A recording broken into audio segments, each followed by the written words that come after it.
Hello everyone and welcome back. In this video, we will learn how to visualize data using pivot charts in Excel. Let's begin to learn pivot charts. A pivot chart is a visual version of your pivot table. It updates automatically whenever your pivot table data changes. We already have our pivot table ready on Sheet 2. Let's create a chart from it. Click anywhere inside the pivot table, go to Insert tab, click the column chart icon, select Clustered Column. The chart appears instantly, and notice on the right side, the PivotChart Fields panel has opened. This panel works just like PivotTable Fields. Axis Categories controls what appears on the bottom of the chart.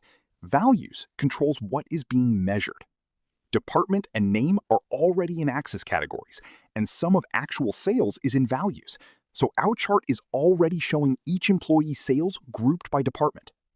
Let's add a title. Click on the chart, click Chart Title dropdown, click Edit Chart Title. Title box becomes active. Clear the text, type Employee Actual Sales by Department, click OK. Now click Axis Titles dropdown.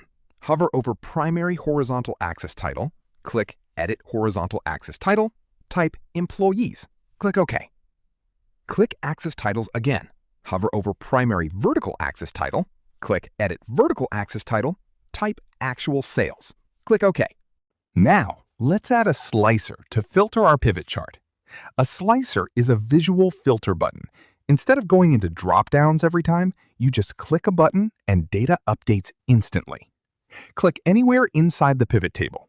Go to Pivot Table tab in the ribbon. Click Insert Slicer. Insert Slicer's dialog opens, showing all our columns. Check Department, click OK. A slicer box appears on the sheet with two buttons, Electronics and Furniture. Now, let's see the real power of PivotChart. Click Electronics in the slicer. The chart instantly updates to show only electronics employees: Anna White, Emily Clark, Lisa Brown, and Sarah Johnson. Click Furniture. Chart switches to show only furniture employees instantly. The slicer controls both the pivot table and pivot chart at the same time. One click updates everything. If you want to learn the complete data analysis and visualization with Excel course, full playlist link is available in the description below. Subscribe for more content like this and start your prep today.